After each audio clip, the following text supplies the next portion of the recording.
I got a super chat that leads me right into how we're gonna actually end this show, but my computer just died.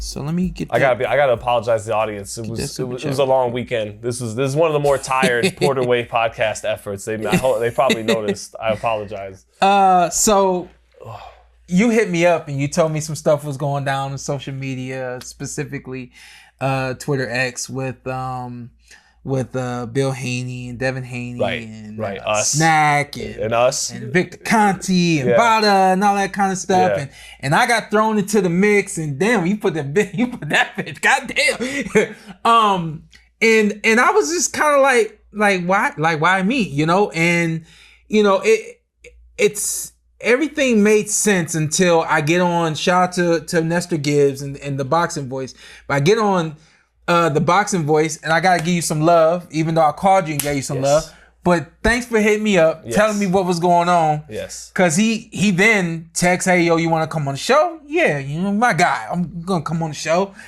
And also I felt a little more confident because of, you know, you telling me things. And he tells me that we had Brian Norman Jr. on the show. Brian Norman Jr. says, you know, Devin Haney, SNAC, Victor Conte, Bada. And I said, enough, that's all that needs to be said. And everybody took that out of context. And I guess I didn't really provide enough context anyway. And so, you know, you may have heard this on the Boxing Voice, but I always say, you know, if you don't hear it on the podcast, the PorterWay Podcast, it ain't true. You know, so I definitely want to clear things up and say, you know, when I mentioned that's all that needs to be said, when I got abreast to VADA and when I got introduced to SNAC, I was aware that there were conversations being had between Victor Conte and VADA. And so I don't know the extent of those conversations. I don't know if there was true advice and advisory stuff coming from Victor Conte, SNAC to VADA, but I knew that there was conversations that were being had. So when Brian Norman Jr. said that, I said, well, hey, enough needs to be said. As if to say, there's a conflict of interest. If it isn't there anymore, it was at some point. And I just really wanted to just confirm that I knew that was there, you know, but people took that out of context. And, you know, and then Bill Haney says, well, Sean introduced us to SNAC. And I said, well, hey, you're welcome. Right. Because at the end of the day, yeah, we all need supplements. This thing is moving fast. Life, the world, evolution, everything is moving fast. And in order to keep up, we need to take some supplements that are going to help supplement the things that we're missing.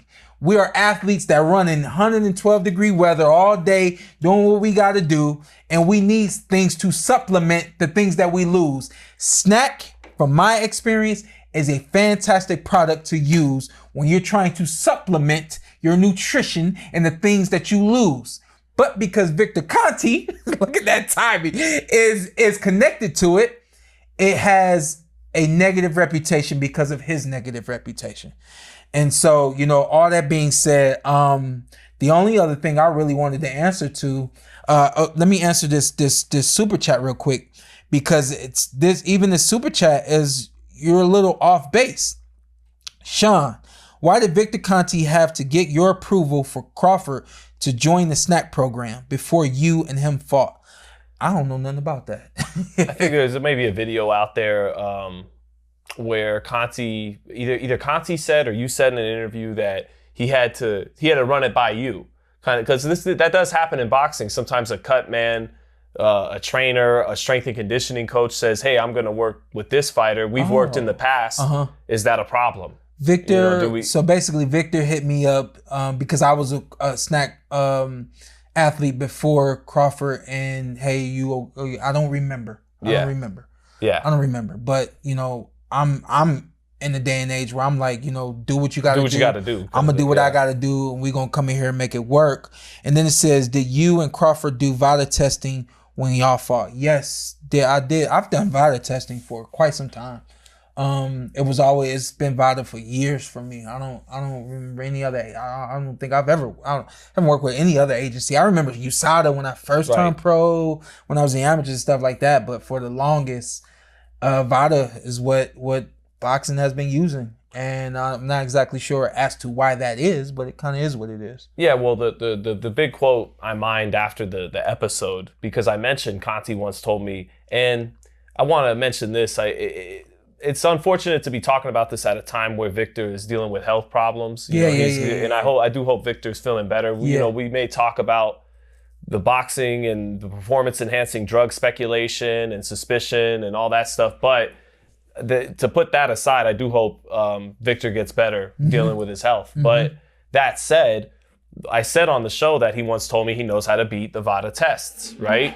And people questioned that on social media. So I went back on the interview I did years ago on Fight Hype and showed the quote that he said, the same people that know how to circumvent the tests, like myself, are the same people that know how to catch you. But what he's admitting is he does know how to beat the VADA test.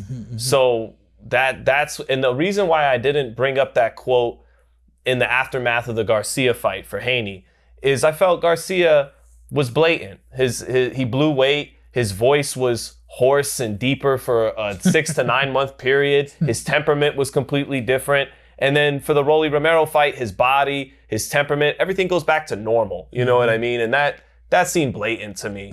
So I wasn't about to bring that up because people were talking about, Ryan wound up commenting on the video I shared with Victor. And it's like, Ryan, don't try to turn, you were dirty, don't try to turn this into that, but a lot of the people mentioned around the Garcia fallout, hey, you're with SNAC, you're not only, and here's the thing, because people are saying, well, then why not point that out with Mario Barrios, Bam Rodriguez, a list of fighters that Devin retweeted, right? And it's like they weren't featured prominently in Victor's own documentary.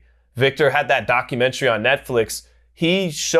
Victor showed some of those athletes that eventually, popped and everything underneath his watch.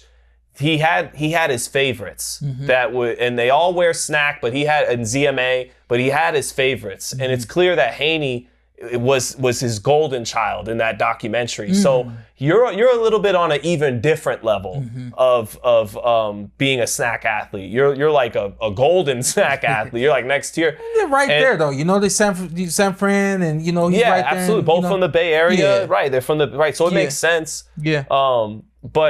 And then also it's Bill continuing to point a finger at Norman.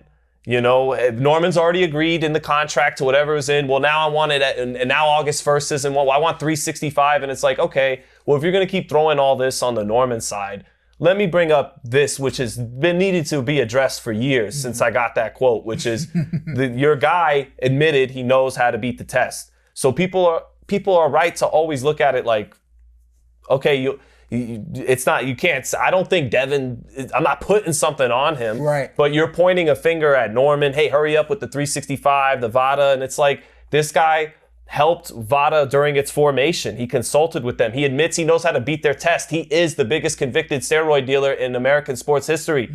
So that part.